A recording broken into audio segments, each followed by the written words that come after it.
Hello, welcome to White Birch Tarot and Astrology. I'm going to talk about Venus conjunct Uranus in Taurus, and then I'm going to do a pick a card reading about the topic. I will tell you more about that. I'll talk about the aspect first, and then I'll tell you what the decks are. Just see which one resonates with you. And so Venus and Uranus, I'm doing this for, well, it probably started a few days ago, but the conjunction is exact on the 23rd, which is when I'm doing this, because it's the middle of the night, of course. So Venus is at 29 degrees, and so is Uranus of Taurus. When any planets are in the last degree of any sign, it's called the anaretic degree. They're extra important because the momentum builds, it's really powerful. And it's also a turning point because obviously the next degree she goes to is going to be in a different sign. And Venus rules Taurus and Libra. And so this is, and Uranus is sudden change, revelation, liberation. The change, when Uranus makes a change, it's usually toward freedom and something more progressive. So Venus is our relationships with ourselves, with our loved ones. It can be romantic relationships, all kinds of relationships, and it's also what we value, including ourselves, our self-worth. It can be sometimes money. When she's in Taurus, it's something tangible. It's either a relationship you have, not just something you're thinking about, but something physical. It's about what you value in yourself.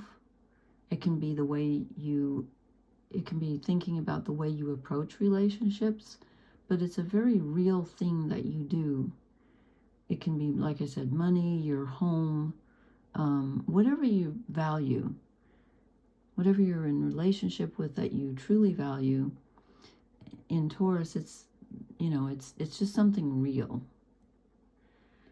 And as I said, Uranus is very sudden energy coming in, and it usually wants to liberate you. It wants to remove something or change something so that you're more free to express yourself. So I was thinking, so I got 3 decks here. We got the Welsh mythology, the Llewellyn.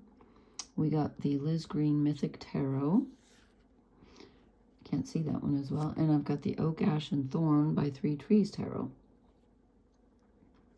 So, and they're really interesting, and so I'm going to start. I'll call this 1, 2, and 3. Oh, I need a pen so I can timestamp. So we're starting the cards now. And, so if you chose number 1, I'm going to start with number 1 here.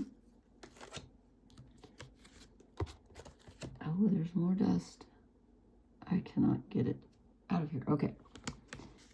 This one, I was trying to only pull 3 cards so they weren't massively long.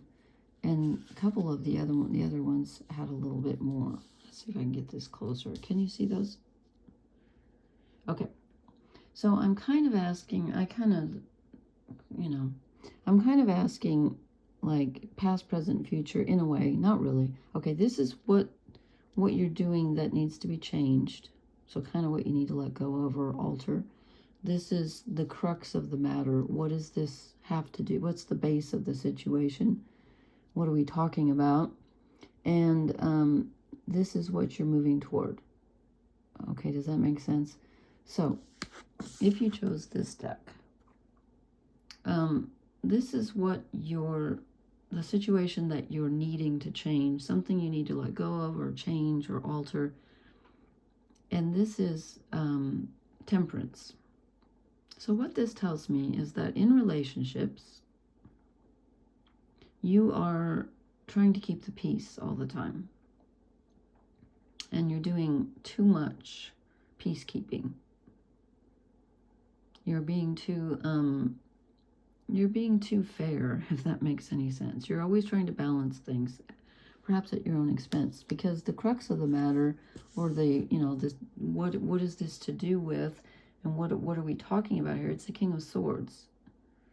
It's you having an opinion, and you standing up for yourself, and you having boundaries, and you having ideas that you're allowed to have without worrying about what that's going to do to, other people. Like if you say what you think, what you really think, and what you really believe, you're afraid you're going to hurt other people's feelings.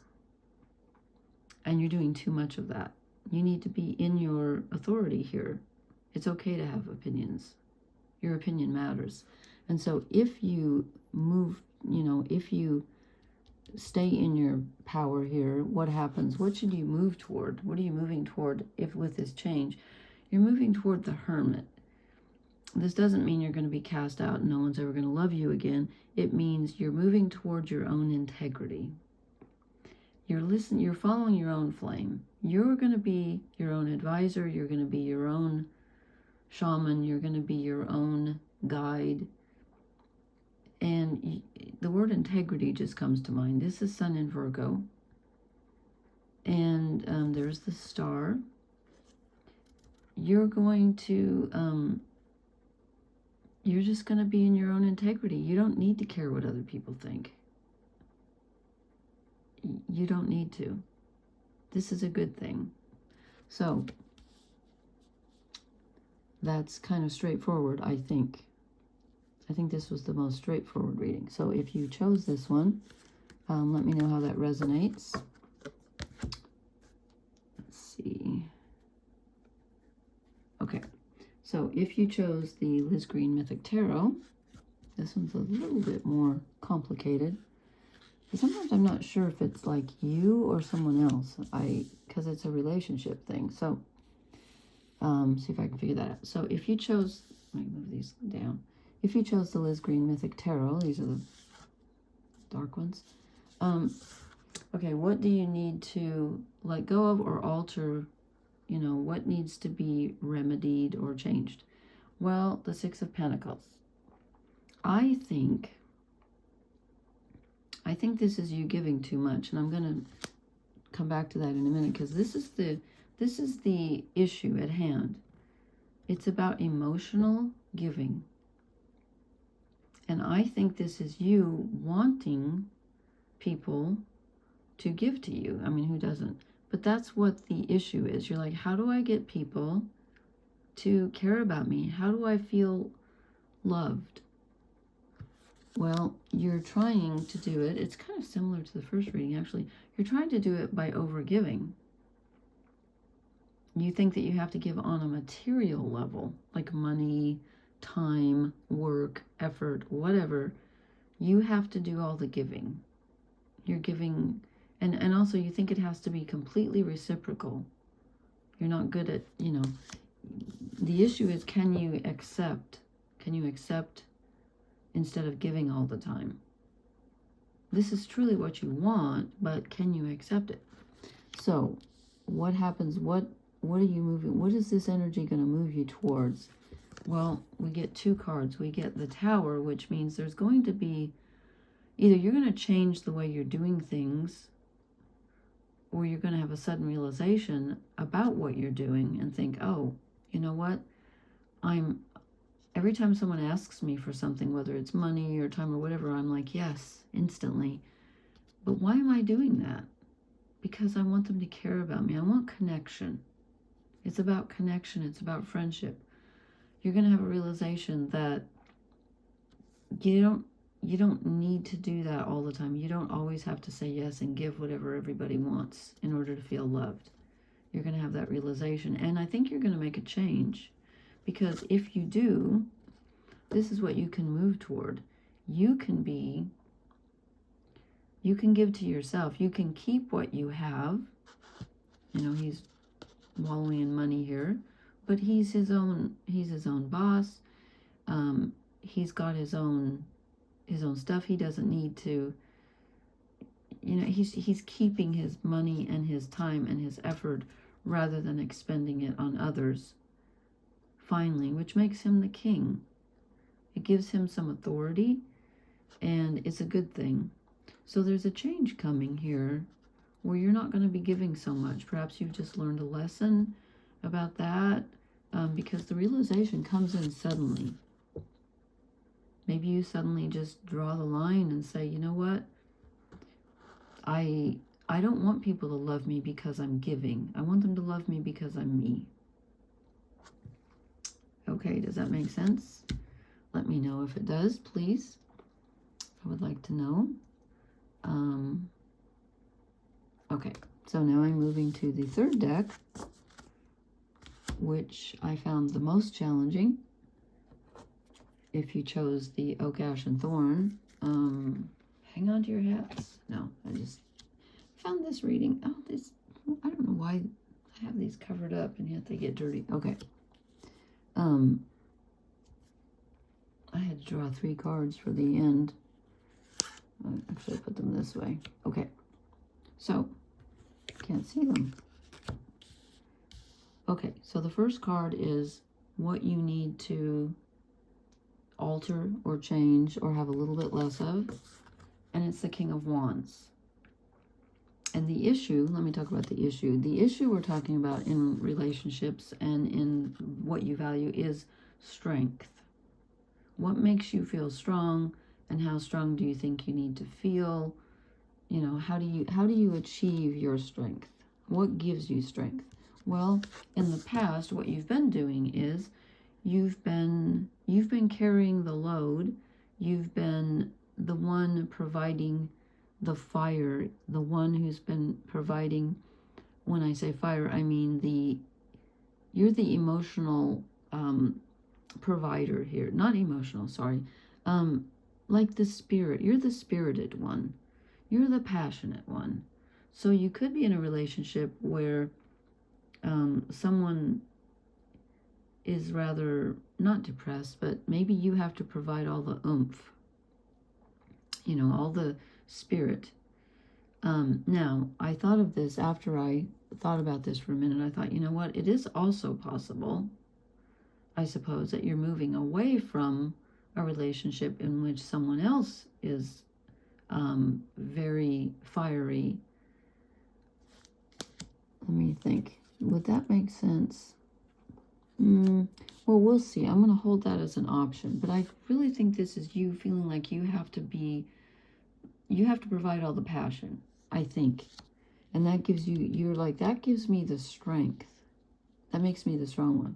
Okay, then I said, so what are you moving toward? What will this Uranus conjunct Venus energy do? And it brings in judgment. Well, this gives you the bird's eye view, pun intended, of looking at your past and present relationships and asking yourself, how do I achieve my true strength? Is that really, do I really need to be that fiery in order to be strong? Am I too fiery? And again, this could be someone else. It's possible, but I think it might be you. So you're looking at it because you want to rise above. You want to have a view of what you've been doing. And what answer do you get when you look at the past and the present? Well, you have been and need to be, you're becoming more defensive. I know that doesn't sound like a good thing, but you're watching out for your own welfare more. In order to be strong, you're thinking, you know what? I need to guard my energy. I'm tired. I have things that I've built up that I want to protect. You're protecting yourself. You're being protective. So when you ask, what makes me strong? It's not so much about ruling as it is being careful and being defensive. I don't mean defensive in that way where you are defensive whenever anybody says anything. I mean, just watching out for yourself. And here's the key, I think, because I was a little confused about this reading. It's complicated. And so I had to draw a clarifier, and I got the High Priestess, and I thought, okay, this is where your true strength lies. It doesn't lie in your actions. It doesn't lie in your passion. It lies in your intuition. This is what you really need to be using. And this is what you're going to discover, is that you're very intuitive. If you stop and think about, if you look back at your relationships and think, okay, what went wrong, or what could I have done better? What could have made me stronger? Well, if you would have just followed your intuition, this is your strength right here. It's not what you thought it was exactly. Again, though, we have wands behind us and wands in front of us. So you do need to, excuse me, you do need to protect yourself.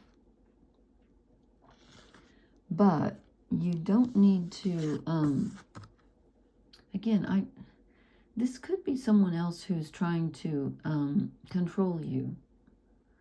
If you're in a situation with a person who's extremely fiery, or a fire sign like Aries, Leo, Sagittarius, it is possible that you need to move away from that. I'm not sure. But I think it's something about finding a way to protect yourself without feeling like you have to be the one who's in control all the time. And as I said, the one who's providing all the passion, because you're tired. You're getting tired of that. You know, this is the last card before the end, and this guy's been through a battle, and he's weary. He wants to protect his stuff, but still, you know, he's tired. So you need to take a good look at relationships in the past and find out, in which relationships did I feel strong? Because you can do that. You can figure it out with your intuition. And if you listen to your intuition, it will tell you. It will tell you more than charging ahead, you know. And well, the king doesn't exactly charge, but there's almost too much passion here, if that makes any sense. It's about guarding your passion. And that makes you stronger. Maybe you've been a little too passionate, I don't know. But here's the key right here. Listen to your intuition.